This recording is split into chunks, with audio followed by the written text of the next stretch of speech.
검찰 수사권을 박탈하는 이른바 검수완박 법안에 대해 김호수 검찰총장은 검사장 회의에서 총장직을 걸겠다며 반대 의사를 분명히 했습니다.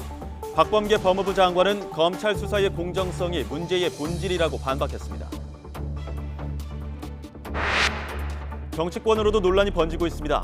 민주당은 검찰이 집단 이기주의 행태에 나섰다고 비판했고, 국민의힘은 검수완박 법안은 문재인 정권 실세 수사를 방해하려는 목적이라고 반박했습니다.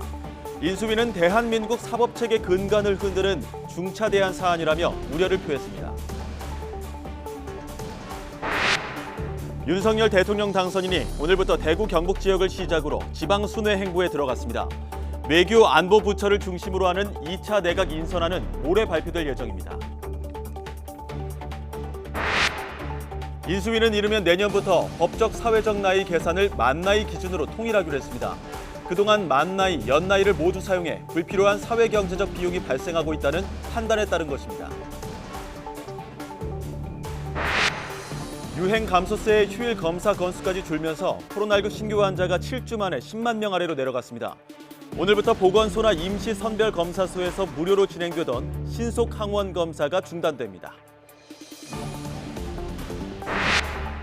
오늘 아침 서울 영등포에 있는 고시원에서 불이 나 60대와 70대 남성 2명이 숨지고 17명이 긴급 대피했습니다. 다행히 고시원 안에 설치된 스프링클러가 정상 작동되면서 피해가 커지지는 않았습니다.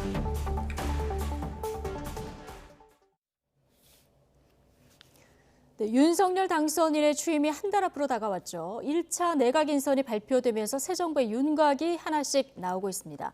정치권의 시계는 지방선거를 향하고 있는데요. 검수완박이라는 강대강 충돌 변수도 등장했습니다. 여론에는 어떤 영향을 미칠까요? 두 분의 전문가와 지금부터 짚어보겠습니다. 김영준 명지대 교수 그리고 배종찬 인사이트K 연구소장 두 분 모셨습니다. 어서 오십시오. 네, 안녕하세요. 예, 안녕하십니까. 어제 윤석열 당선인이 8명의 장관 후보자를 먼저 발표를 했는데요. 1차 내각 인선 내용과 정치권 반응까지 박석원 앵커 리포트로 먼저 보고 오시겠습니다. 네, 윤석열 대통령 당선인이 어제 8개 부처 새 장관 후보자들의 인선을 발표했습니다. 각 분야에서 전문성을 인정받은 전통 관료와 교수 출신들이 대거 포함됐다는 분석도 있는 반면 경상도 출신 60대 남성, 이른바 경육남으로 편향됐다는 비판도 제기됐는데요. 후보자들 면면을 살펴보겠습니다. 가장 주목받은 인선은 국토부 장관으로 깜짝 지명된 원희룡 전 제주지사였습니다. 윤 당선인과 당 경선 경쟁자로 시작해 대선 과정에서 선대본부 정책본부장으로 윤 당선인의 공약을 다듬어 왔죠. 하지만 부동산 등 국토부 경력이 없어서 의외의 인선이라는 평이 많았는데요. 원 후보자는 정무적 중심 역할을 하겠다며 포부를 밝혔습니다. 또 한 명 눈에 띄는 인선, 경제사령탑으로 지명된 추경호 의원입니다. 경제부총리 겸 기획재정부 장관 후보자로 호명됐는데요. 기재부 1차관과 국회 기재위 간사를 지내는 등 공직 전문성과 의정 경험을 두루 갖췄다는 게 인선 배경이었습니다. 여가부 폐지를 공약했던 만큼 여성가족부 장관을 전격 인선한 것도 의외라는 평가를 받았습니다. 김현숙 전 의원, 박근혜 정부 청와대 고용복지수석을 지냈고 숭실대 경제학과 교수 출신으로 인수위에서 여가부 폐지, 저출산 고령화 관련 정책 등을 담당해 왔는데요. 1차 내각 인선 발표에서는 유일한 여성입니다. 하마평에 오르지 않던 인사들의 깜짝 발탁도 있었습니다. 반도체 기술 권위자인 이종호 서울대 반도체 공동연구소장이 과학기술정보통신부 장관으로 지명됐고, 보건복지부 장관 후보자로 현장 의료행정 경험이 있는 정호영 전 경북대 병원장, 그리고 40년 가까이 언론 일호로 활동한 박보균 문화체육관광부 장관 후보자도 그동안 거론된 적 없는 깜짝 인선들이었습니다. 또 국방부 장관에는 이종섭 전 합동참모본부 차장이 발탁됐는데요. 인수위 합류 이후 사드 추가 배치, 유사시 대북 선제 타격 등 윤 당선인의 안보공약 수립에 참여한 것으로 알려졌습니다. 그리고 산업통상부 장관에는 인수위 경제 2분과 간사인 이창양 카이스트 경영공학부 교수가 지명됐습니다. 정치권에서는 이번 1차 내각 인선 어떻게 바라보고 있을까요? 차례로 들어보시죠. 윤핵관을 위한 윤핵관의 나라를 예고하고 있습니다. 철학도 국정 비전도 국민 통합도 없는 윤 당선인의 일기 내각 구성은 윤석열 정부 5년을 미리 보여주고 있습니다. 민주당은 국민과 대한민국의 미래를 위해 국민의 눈높이에서 후보자들을 철저하게 검증하겠습니다.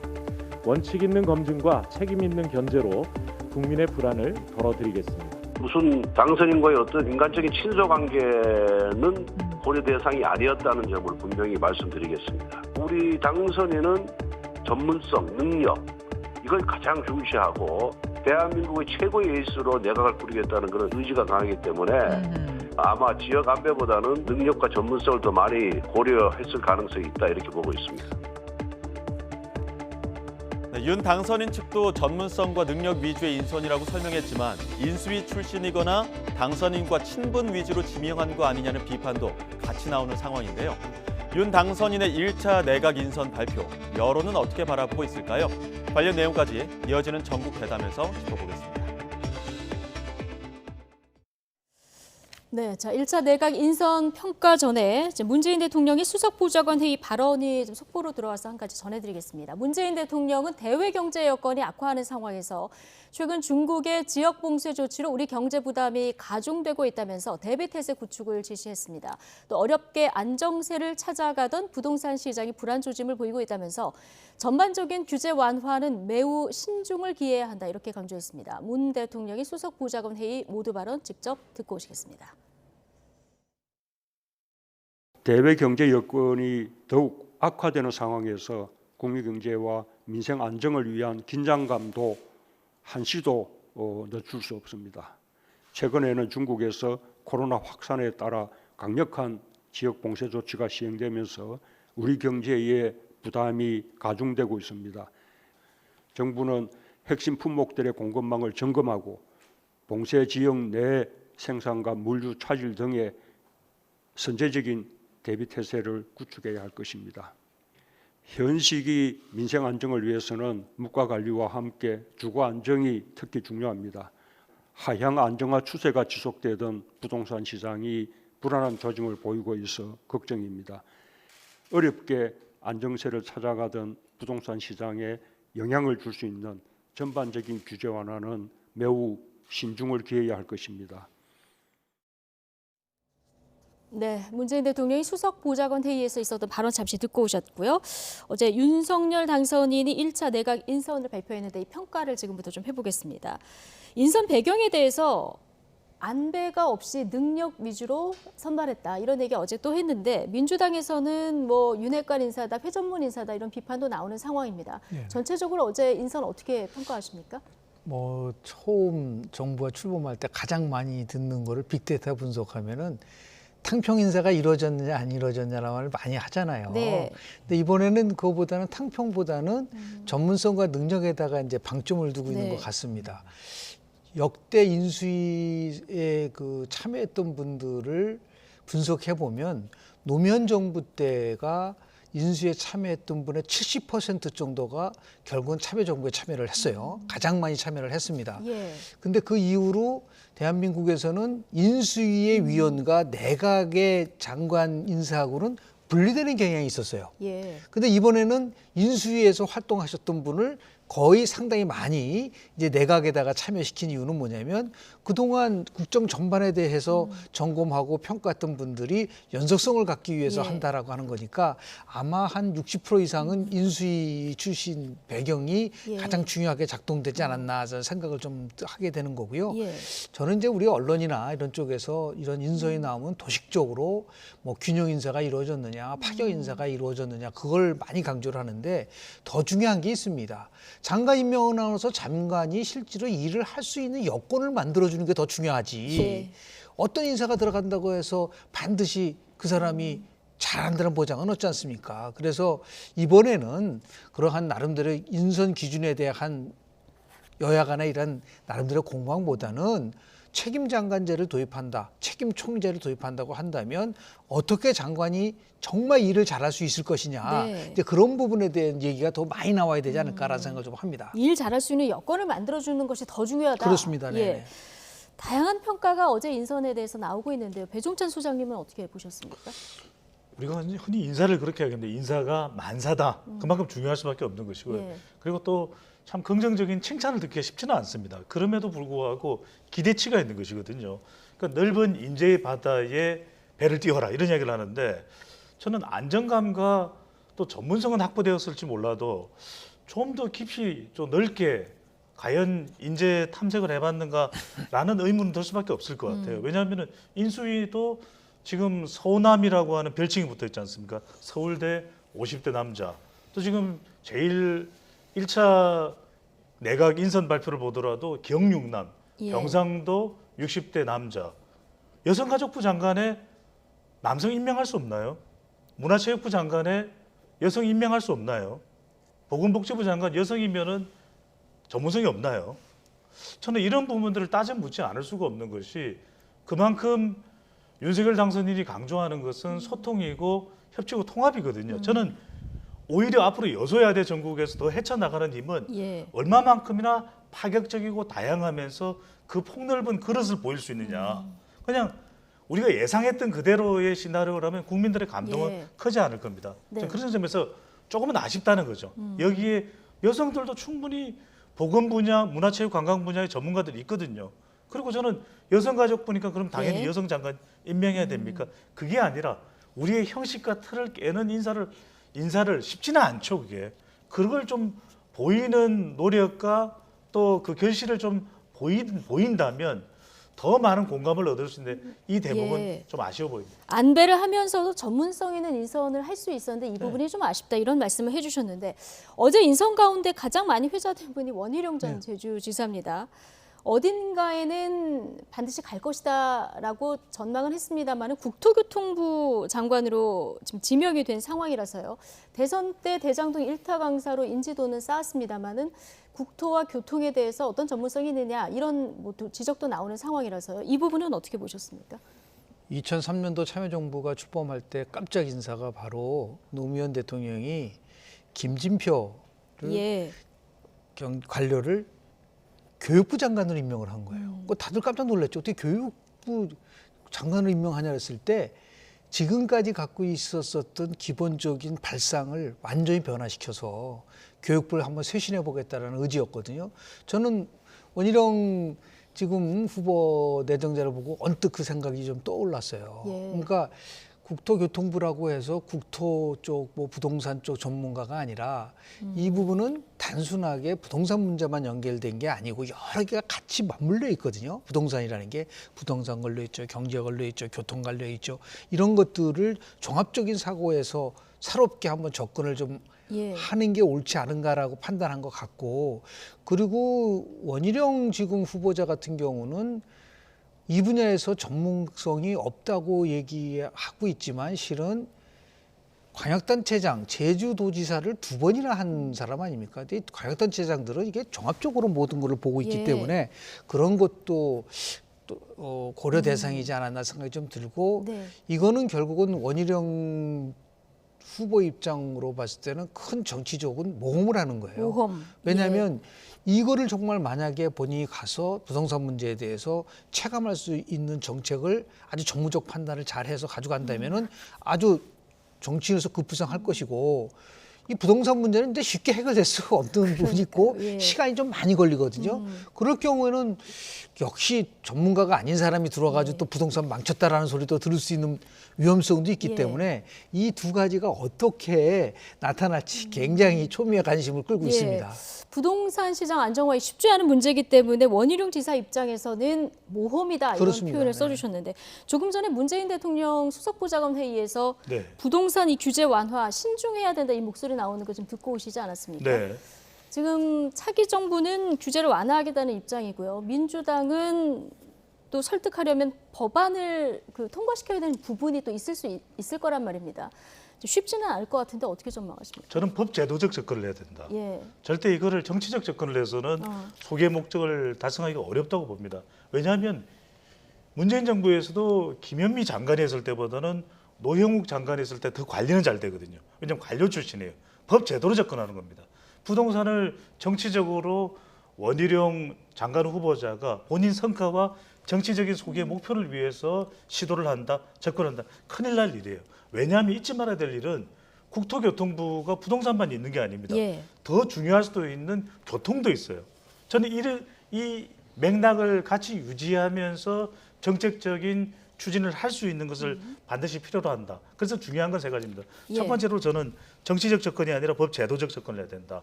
두 번째, 시장에 대한 충분한 이해가 있어야 됩니다. 저는 제주 전 지사니까 부동산 제가 잘 압니다. 대장동 일타 강사예요. 제가 알아서 할 겁니다. 그래서는 안 됩니다. 예. 겸손하게 어떤 내용이 있는지 법 제도적으로 숙지해야 된다. 마지막으로 저는 낮은 목표치, 뭔가 큰 걸 달성하겠다. 예. 그래서 부동산 대박을 터뜨려서 단숨에 대선 후보로 뛰어올라겠다. 그런 생각하면 안 됩니다. 낮은 목표치로 조금 나아졌네. 원희룡 장관이 하니까 뭐가 다르네. 이런 평가를 받을 수가 있어야 돼요. 예. 어쨌든 정치적인 접근 말고 법 제도적인 접근을 해야 된다는 말씀을 해주셨는데, 자, 당선인 국정 수행 전망 꾸준히 여론조사가 발표되고 있는데요. 리얼미터를 보면은 소폭 상승하면서 지금 과반을 이제 넘긴 이런 상황도 볼 수 있고요. 한국사회여론연구소 조사를 보면은 긍정 수치가 오히려 하락한 이런 흐름도 보이거든요. 이 여론 흐름은 어떻게 보고 계십니까? 실제로 보면은 지난 대선에서 윤석열 후보가 얻은 득표율하고 지금 긍정적 평가하고 거의 차이가 없어요. 네. 그러니까 여전히 대선 이후에도 두 진영, 특히 보수와 진보가 굉장히 이제 어떤 면에서 보면 6.1 지방선거를 앞두고 각자 결집하는 양상을 좀 보이고 있는 부분들이 예. 있어서 기대한 만큼, 그러니까 한번 제가 말씀을 드렸지만은 윤석열 당선인을 대상으로 왜 찍었느냐고 물어봤을 때 정권 교체 때문에 찍었다는 비율이 제일 많이 나왔어요. 그리고 상대 후보가 싫어서가 두 번째고, 그리고 본인이 얘기하는 자질이라든지 능력이 세 번째로 나왔거든요. 그 말은 뭐냐면 윤석열 콘크리트 지지층, 이른바 열성 지지층들이 아직까지 형성돼 있지 않은 거란 말이에요. 그러다 보니까 자연스럽게 네. 이 나름대로 대선 후보 때 얻었던 그 수준에서만 이제 끝나는 부분들이 있는 것이고, 그리고 낮은 지지율이 지금 형태에서 뭐 독이 될 거냐 약이 될 거냐 그럴지는 모르겠지만은 아마도 6.1 지방선거 이후와 그리고 윤석열 당선인이 취임하고 나서 3개월, 6개월 예. 요 사이에서 어떠한 흐름이 나타나느냐가 향후에 예. 대통령으로서의 국정 안정을 끌고 갈 수 있느냐 없느냐라고 하는 굉장히 중요한 네. 지표가 될 텐데, 여하튼 그럼에도 예, 예. 불구하고 기대치가 낮다는 얘기는 오히려 새롭게 접근을 할 수 있는 그런 걸 많이 성찰을 해야만 한다라고 하는 것을 제시해주는 지표가 아닌가 생각을 좀 하게 됩니다. 네, 오늘 속보가 계속 들어오는데요. 한 가지 좀 더 전해드리겠습니다. 인수위에서 발표한 내용인데요. 현 정부는 오늘 인수위가 제안했던 4월 중 다주택자 양도세 중과 한시 배제 방침을 거부한다고 밝혔는데, 인수위는 지난달 31일 말씀드린 바와 같이 새 정부 출범 즉시 시행령 개정에 착수해서 5월 11일부터 소급 적용할 계획임을 알려드린다. 자, 이런 속보가 들어왔습니다. 인수위에서 지금 속보가 계속 들어오고 있는 이런 상황인데요. 현 정부 다주택자 양도세 중과 한시 배제 거부 방침을 얘기했고요. 새 정부 출범 즉시 시행령을 개정하겠다. 그래서 5월 11일부터 소급 적용하겠다. 자, 이런 계획을 인수위에서 공식 밝혔다는 내용 전해드렸습니다. 자, 오늘 두 분과 함께 지방선거 그리고 인선 평가를 듣고 있었는데 계속 속보가 들어오는 상황이라 잠시 전해드렸습니다. 자, 지금 김형준 교수님께서 윤석열 당선인의 지지율이 50% 안팎에서 머물고 네. 있는 것이 이제 콘크리트 지지층이 없다는 거, 그리고 지방선거를 목전에 둔 상황, 자, 이런 부분들이 작용을 한 것이다라고 분석을 해주셨는데, 김한길 위원장이 취임 전에 낮은 지지율이 나중에 약이 될 것이다 이런 분석도 내놨거든요. 동의하십니까? 그럼요. 잘하면 되니까. 저는 지금 윤석열 당선인의 국정수행 기대감이거든요. 그러니까 5월 10일부터 임기가 되는데 얼마든지 지금보다도 10에서 15% 그러니까 60%대 중반까지 나올 수 있는 방법이 얼마든지 있어요. 예. 이게 세 가지입니다. 하나는 이제 완급 조절, 또 하나는 뭐냐면 협치, 그다음에 마지막은 상식입니다. 윤석열 당선인이 줄곧 강조해왔던 일이거든요. 완급 조절은 뭐냐? 지금 그래서 조금이라도 국정 수행 기대감이 올라가는 걸 보면은 대통령 집무실 이전에 대해서 너무 조급하게 굴지 않는 것 올라가죠. 그러니까 오히려 긍정이 올라가거든요. 예. 또 하나 중요한 게 협치다. 우리가 지금 법안이 통과돼야 될 것이 많이 있는데 새 정부가 들어서고 나면 이 부분도 법안과 관련된 부분은 이제 여소야대 전국에서 민주당과 협치하면 됩니다. 그러면 잘하네. 역시 달라. 그다음에 마지막에 이제 윤석열 당선인이 자신이 있어하는 헌법 정신, 공정, 상식 중에 상식인데 가령 이런 것이거든요. 여성가족부 지금 국정수행 기대감이 올라간 부분에는 여성도 조금 올라갑니다. 그런 이유는 예. 뭐냐?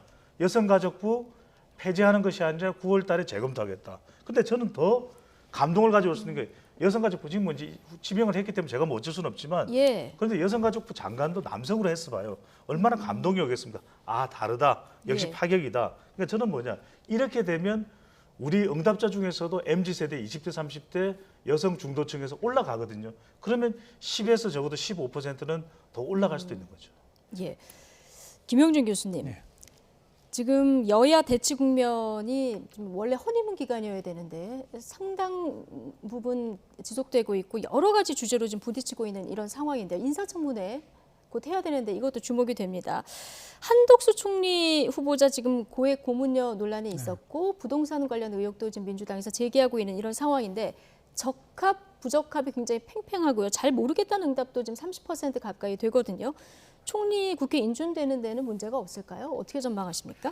일단 국무총리 후보자는 반드시 국회에서 인준 투표를 해야 되기 때문에 이거는 뭐 대통령이 인준 안 한다고 임명할 수 있는 장관과는 네. 다르거든요. 근데 여하튼 간에 적합하다 부적합하다 팽팽하게 맞선다고 있는 건데 저것도 결국은 대선에 있어서의 관성이라고 저는 봅니다. 그러니까 지금 아직까지도 대선이 끝난 게 아니에요. 대선 연장전 속에서 이재명 후보를 지지했던 사람들은 부적합하다고 생각하고 있는 것이고 윤석열 후보를 지지한 사람들은 적합하다. 그런데도 불구하고 통상적으로 새 이제 국무총리 내정자가 되면은 약간 높아지는 부분도 좀 있는데 그럼에도 불구하고 이제 한덕수 국무총리는 이제 정통 경제 관료에 김대중 정부와 노무현 정부 그리고 심지어는 이명박 정부, 박근혜 정부 때까지 다 같이 네. 일을 했었던 부분이 있기 때문에 결국은 이제 송곳 검증을 예고를 하고 있지만 네. 민주당의 입장으로 봤을 때는 굉장히 곤혹스러울 거예요. 왜냐하면 저분은 이제 김대중 대통령과 노무현 정부 때 굉장히 큰 일을 많이 하신 분이거든요. 그러니까 뭐 경제수석도 하고 경제부총리도 하고 총리도 했는데 그런 부분에 대해서 아마 정책적인 면에서는 검증하기가 어려울 거라고 봐요. 그러니까 이제 공직 퇴임 이후에 예. 부동산이라든지 예금이라든지 또는 뭐 전관예우라든지 이런 문제와 관련돼서 국민이 납득할 수 있느냐를 가지고 이제 평가를 할 수밖에 없지 않는가라는 생각을 하는데 민주당 자체도 쉽게 이거를 부결하기가 뭐 어렵지 않느냐라는 생각도 하게 됩니다. 예. 통과할 가능성이 좀 커 보인다. 네네네. 예. 전망을 해주셨고요. 오늘 저 속보 전해드리느라 시간이 조금 지연돼서 지금부터는 51일 앞으로 다가온 지방선거 이야기 조금 속도감 있게 진행해 보도록 하겠습니다. 거대 양당 모두 광역단체장 기준 절반 확보와 수도권 석권을 목표로 하고 있는데요. 경기지사가 최대 승부처가 될 것으로 보입니다. 국민의힘에서는 특히 유승민, 김은혜 이 두 사람의 맞대결이 관심인데요. 오늘 두 예비 후보 이 사람을 찾았습니다. 관련 이야기 듣고 오시죠. 23년째 인연이고요. 그동안 당 안에서 누구보다도 개혁적인 목소리를 많이 내어왔던 소장파 국회의원 출신으로 뭐 공유하고 해왔던 철학이나 이런 부분이 굉장히 많고요. 제가 뭐 제 입으로 원팀이라고 강조 안 해도 이미 오세훈 시장과 제 관계는 아주 뭐 돈독해 왔고 또 지난 서울시장 재보궐선거 과정에서 서울시의 당협위원장님들이 다 다른 후보를 도울 때 저는 처음부터 오세훈 후보를 당시에 도왔습니다.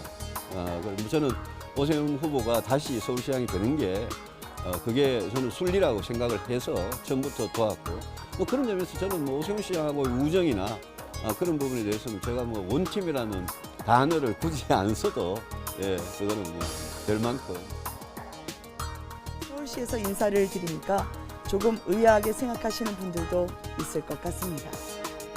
저는 오늘 대한민국 지방자치단체가 겪고 있는 병폐를 지적하고 이를 정상화하기 위한 약속을 국민 여러분께 해드리려고 합니다.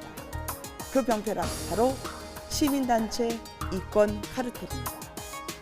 심지어 서울시와 시민단체 사이에 중간관리 지원 조직이라는 걸 만들어서 혈세를 2중, 3중으로 착복했다고 합니다. 이와 같은 민주당과 시민단체의 부적절한 거래를 공론화할 수 있었던 것은 바로 서울시를 되찾았기 때문입니다. 윤석열 대통령, 오세훈 서울시장, 김은혜 경기도지사가 국민의 혈세를 지키는 혈세 지킴이 남매가 되겠습니다. 국가에 기생하는 이권 카르텔을 혁파하는 경기도의 철의 여인이 되겠습니다. 네, 경기도지사 후보들인데요.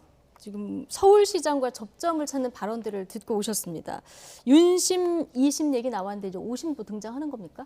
그렇죠. 이게 공식이 뭐냐면은 유승민 전 의원도 그렇고 김은혜 의원도 그렇고 이게 공식이에요. 왜냐하면 윤심 플러스 오심은 당심이죠. 네. 그러니까 윤석열 당선인의 마음에다가 오세훈 시장까지 마음까지 잡으면 당심과 연결되니까 거의 확정적 후보가 돼버리는 거죠. 그러니까 이걸 얻겠다라는 전략이 오세훈 시장과의 이제 연결고리를 만드는 것이고 예. 경기도민들의 서울시 출퇴근 유동 인구가 상당히 많거든요. 그러니까 이걸 이제 일종의 이 원팀을 강조하면서 연결고리를 만들어서 지지를 확보하겠다. 예. 그러니까 국민의힘 경기지사 후보의 경쟁은 민심도 중요한데요. 저는 윤심이 부각되고 있는 상황에서 당심이라고 봐야죠. 당심이 이 중요하다. 당심을 얻기 예. 위해서 오심까지 끌어들이는 거죠. 아, 그렇군요. 당심을 얻기 위해서 오심이 등장했다. 이런 분석을 해주셨는데 경기지사 후보군을 대상으로 한 여론조사 결과가 있는데 좀 보여주실까요? 자, 여야 후보 모두를 넣은 다자 구도에서 보시면 김은혜 그 후보가 지금 굉장히 앞서는 이런 결과가 나오고 있습니다. 근데 당내 적합도를 좀 보실까요? 국민의힘 의원들 간에 후보들 간에 좀 보면은 여기선 또 유승민 후보가 앞서가는 이런 상황인데요. 이 여론을 어떻게 봐야 될까요? 당심 50%, 민심 50%로 이제 경선을 하게끔 예. 돼 있지 않습니까? 지난 대선 후보 경선에서 당시 홍준표 후보는 민심에서 굉장히 앞섰지만 예. 결국은 당심에서 져서 후보가 되지 못했는데요. 저는 저게 비슷한 상황이 벌어질 거라고 봅니다. 그러니까 김은혜 지금 의원 같은 경우는 제가 볼 때 아마도 당심에서 상당한 지지를 받을 거라고 좀 보고 있고요. 예. 그다음에 민심이라는 거는 여론조사상에서는 이제 인지도라든지 오랫동안 유승민 의원 같은 경우도 20년 이상 예. 정치 활동을 했고 그리고 개혁적 보수라는 이미지도 갖고 있기 때문에 결코 밀리지 않지 않겠는가. 근데 결국은 핵심은 뭐 지지도 여론조사에서도 저렇게 만약에 김은혜 저건 다 집어넣은 상태이기 때문에 정확성이 떨어질 수밖에 없지 않습니까? 모든 후보를 다 집어넣었으니까. 그런데 국민의힘 경기지사 후보 적합도 한번 다시 보여주실까요? 예. 저 부분도 엄밀하게 따지면 이제 그 경기 국민의힘 지지자들 중심으로 해서 한 거냐, 예. 아니면 전체를 하냐 하더라도 저 규모가 상당히 적은 거예요. 예. 32.8 대 23.0은 여론조사에서 지금 10% 지금 앞서고 있다는 거잖아요. 예. 그렇기 때문에 당심에서 이거보다 훨씬 더 많은 지지를 얻을 수 있는, 아까 우리 배 대표님께서 말씀하신 것처럼 결국은 김은혜 후보는 윤심이 실려 있다라는 것이 많은 그 추론을 할 수밖에 없는 것이고, 예. 그리고 또 당내에는 이제 유승민 후보에 대한 비토 세력이 또 존재하고 있거든요. 예. 탄핵 과정 속에서 오는 여러 가지 그 비토 세력이 존재하고 있기 때문에 결코 저 경선은 제가 볼 때는 유승민 후보가 처음에는 압도적으로 이길 거라고 생각을 하고 있지만 예. 점점 시간이 흐를수록 김은혜 의원과 박빙의 승부가 펼쳐질 가능성이 굉장히 크지 않을까라는 생각을 좀 하게 됩니다. 경선 결과를 쉽게 예측하기는 좀 어려운 상황이 그렇습니다. 될 수도 네. 있다. 민주당에서는 지금 더불어민주당 경기지사 후보 적합도를 보면은 김동연 대표가 23.9%로 가장 높고요. 염태영, 안민석, 조정식 의원을 합하면 이 정도 되거든요. 네, 이러다 보니까 이제 벌써 단일화 얘기가 나와요. 그렇죠. 근데 네. 그 단일화에 순순히 응할 수 있느냐? 꼭 그렇지 않을 수도 있다라는 것이거든요. 네. 그게 왜냐하면은 권리 당원의 영향력을 경기도에서 경기도 더불어민주당 당원들에게 가장 큰 영향력을 발휘할 수 있는 인물이 누구냐? 이재명, 명이죠. 네. 그럼 결국 명심이 어디로 향하냐? 이 조사 결과를 보더라도 경기도에 김동연 전 부총리가 기반이 있는 것도 아니고 그런데 더불어민주당 경기지사 후보 적합도 더군다나 더불어민주당 지지층을 대상으로 물어봤더라면 또 어떤 결과가 나왔을까? 그렇게 따져본다면 김동연 전 부총리가 아무런 믿는 구석 없이 예. 나왔을까? 그렇게 생각하기는 어렵거든요. 그럼 결국 명심이 앞서 김영주 교수님께서도 국민의힘은 김은혜 의원이 유심을 받은 것으로 추론되는 것처럼 더불어민주당 내에서는 김동연 전 부총리가 명심을 받은 것으로 추론이 되는 것이거든요. 그렇다면 이 성분은 사실상 김동연 대 다른 더불어민주당 중진의 싸움이 아니라 더불어민주당 중진 대 이재명 상임고문의 싸움이에요. 아, 그러면 어느 쪽으로 기울어질까요? 그럼 뭐 안 들어도 오디오, 안 봐도 비디오 아니겠습니까? 그런 상황이 되는 네. 거죠. 알겠습니다. 자, 경기도지사 이야기 해봤고요. 민주당 입장에서 보면 이제 서울시장 후보 때문에 조금 잡음도 있는 이런 상황인데요. 송영길 전 대표 서울시장 출마 반대 목소리가 계속되고 있습니다. 오늘 박지원 공동비대위원장의 목소리 잠시 듣고 오시죠. 서울은 새로운 후보를 더 찾아야 합니다. 청년과 여성을 대표할 후보를 찾아 1명 이상 본 경선에 참여시켜 경선 열기를 높여야 합니다. 충북과 부산, 경남도 현재 등록한 예비 후보자 이외에 현직 의원을 비롯해 경쟁력 있는 후보를 더 찾아야 합니다. 현직을 내보내 지방선거도 지고 국회의원 보궐선거도 지면 어떡하냐고 하는 분들이 많은데 이게 패배주의가 아니면 무엇입니까? 둘 다 이긴다는 각오로 선거를 해야 합니다. 2년 잔여 임기라는 기득권을 내려놓고 과감히 선당 후사의 정신으로 사지로 뛰어들겠다는 의원님들이 있을 것으로 분명히 믿습니다. 이길 만한 곳에만 나가고 질 것 같은 곳은 포기하는 현재의 흐름을 바꿔야 합니다. 비대위가 좀 더 적극적으로 경쟁력 있는 의원들을 설득하는 활동을 해야 합니다. 네, 송영길 전 대표 어제 기자간담회까지 열고요. 아무도 안 나가려는 선거에 내가 현역 국회의원까지 이 프리미엄까지 포기하고 나가는 거고 국회의장이 될 기회도 포기하고 나가는 것이고 나가는 게 책임이다. 이렇게 얘기를 했는데 바로 오늘 공동 비대위원장의 반격이 나왔습니다. 뭐 본인이 생각하기에는 그럴 수가 있겠지만 두 가지 면에서 이해하기 어렵죠. 하나는 대선 패배 책임을 과연 피해갈 수 있느냐라는 거예요. 그러니까 반성 없는 자기 나름대로의 그 성찰을 지적하고 싶고요. 두 번째는 저분이 이제 서울시 국회의원이라면 조금이라도 저는 이해를 할 수 있을 것 같아요. 예. 그런데 지금 인천 국회의원이 벼랑간 서울시장으로 나온다라는 것은 기존의 정치부법과 전혀 다를 뿐만 아니라 예. 오히려 이게 당내에서 지금 잡음이 굉장히 많지 않습니까? 저는 민주당의 당헌 당규를 보면은 후보 적합과 관련된 평가를 하게끔 돼 있거든요.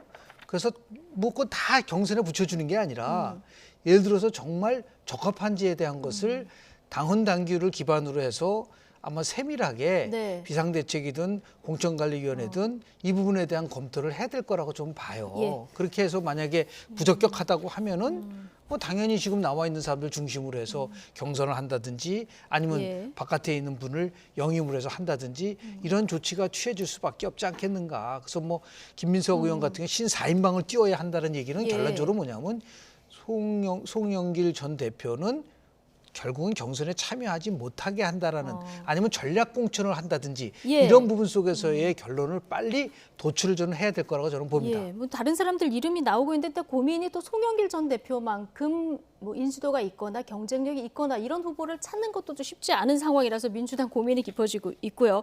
대구시장도 좀 보겠습니다.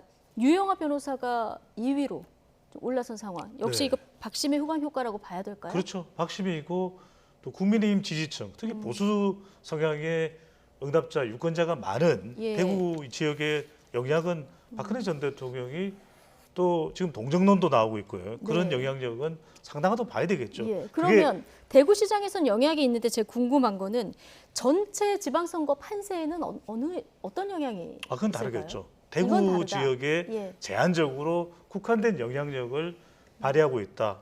또 행사하고 있다. 이렇게 봐야 되겠죠. 그러니까 이걸 우리가 당위적으로는 이런 영향력에 대해서 비판할 수 있습니다. 박근혜 전 대통령이 정치적 메시지를 내는 것이 적절치 않다. 누구의 후원회장이 되는 것이 공정하지 못하다고 볼 수 있지만 현실적으로 이 영향을 어떻게 하겠습니까? 예. 그렇기 때문에 대구에 특별한 정치적 기반이 없는 유영하 변호사가 일약 상당한 지지율이 나오고 있거든요. 예. 여기에다가 이제 김재원 전 최고위원과 단일화를 한다든지 또 홍준표 의원에 대해서 어떤 전략적인 판단이 이루어질 수도 있거든요.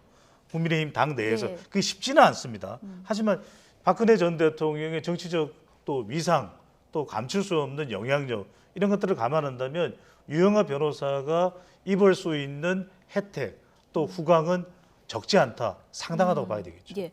교수님은 어떻게 전망하십니까? 저는 분명히 저 여론조사 결과상으로는 이제 아직까지 홍준표 후보가 1위를 나타나고 있지 않습니까? 네. 그런데 뭐 10% 이제 감점이라는 부분도 있지만 저는 당원들이 투표에서 홍준표를 후보에 대한 샤이가 굉장히 많을 거라고 좀 봐요. 아. 예, 여론조사에서는 이렇게 나오지만 왜 그러냐면 누가 앞으로 대구 경북에서 결국은 대표 주자가 돼서 네. 대구 경북의 한마디로 얘기해서 그레이 컴백 음. 승리를 이끌 수 있느냐 2027년도에 유영하 변호사 같은 경우는 그런 면에서는 약하기 때문에 여전히 홍준표 후보의 지지가 강할 수 있고 또 사이 하나는 홍준표가 많을 것이다. 보수 분열이 가져올 수 있는 위험성이 있다는 것을 분명히 좀 말씀을 좀 드리고 싶습니다. 알겠습니다. 자, 지방선거에서 영향을 미칠 만한 주제 마지막 주제 좀 얘기를 해볼 텐데 민주당에서 추진하고 있는 검수 완박 관련한 내용인데요. 여야 원내대표 이야기 잠시 듣고 오시겠습니다. 민주당의 검찰 수사권 분리 논의를 놓고 만행이자 천인 공노할 범죄라고 언급한 국민의힘 원내대표의 발언은 매우 부적절합니다.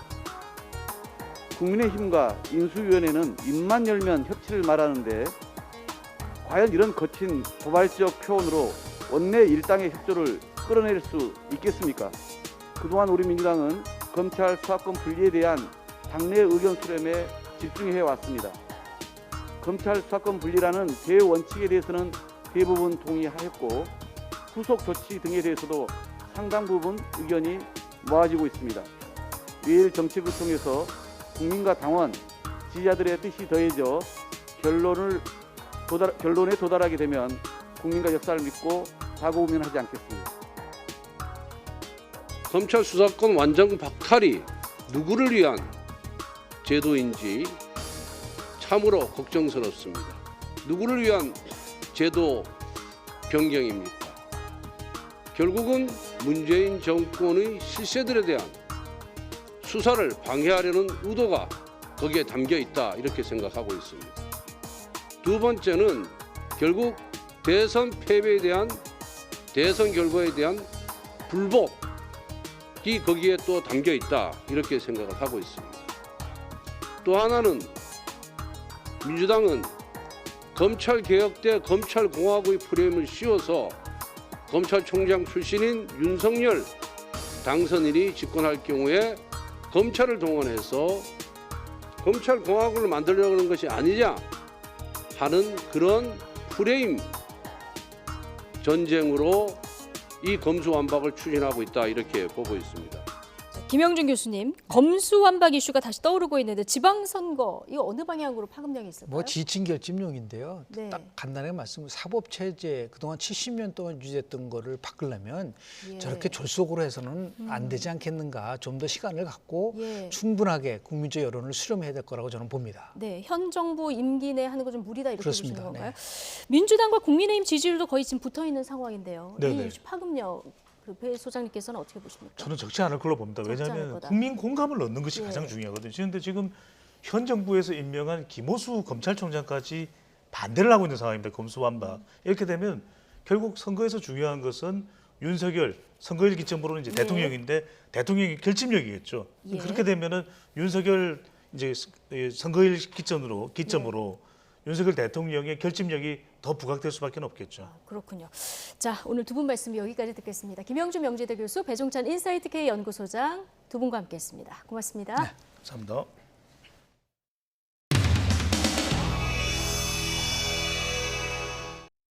양심이 없는 분이 두 분이나 죄송합니다. 아, 윤핵관이 되고 싶었는데 꿈을 못 이룬 미생윤핵관 조혜진입니다. 윤핵관에서 홀로서기를 시도하고 있습니다.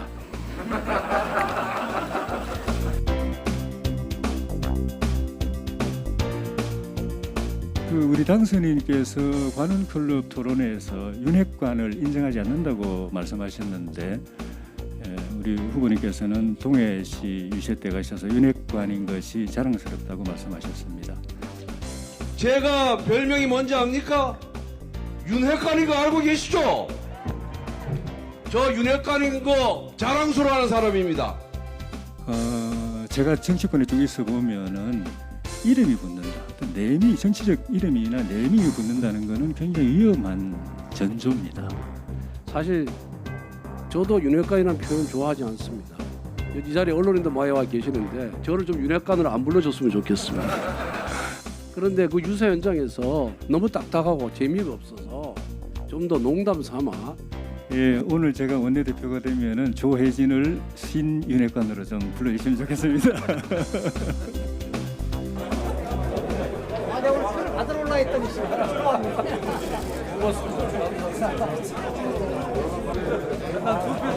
여기는 빵이야. 저기 있어야지. 여기 다 투표 끝나고 왔는데. 그것도 너무 그렇잖아.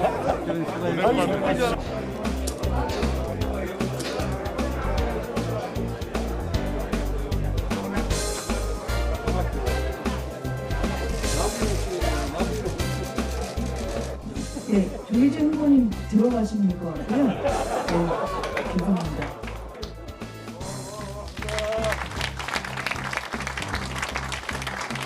국민의힘 핵심 관계자, 국민의 핵심 관계자. 예, 알았어요.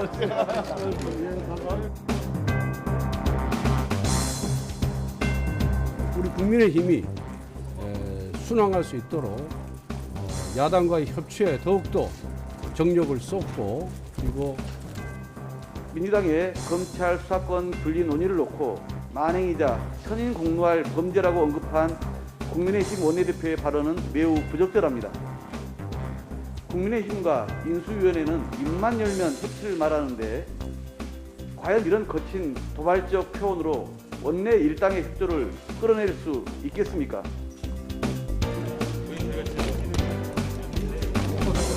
대표님, 권성동 대표님. 거기다 이웃들어집니다. 축하드려요. 근데 가장 큰 정치개혁. 이거 하다가 나오면 천천히 해야 천천히 하면 지방선거를 치를 수가 없잖아.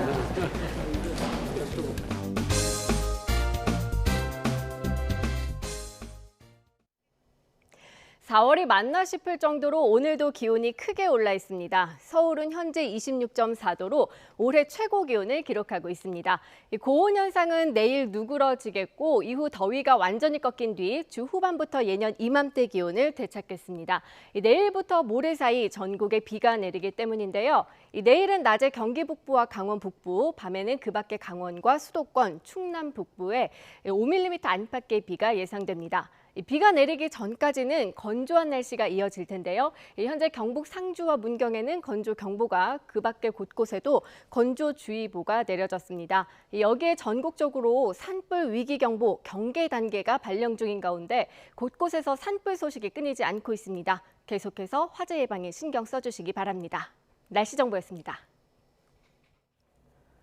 월요일 더 뉴스 마치겠습니다. 함께해 주신 여러분 고맙습니다.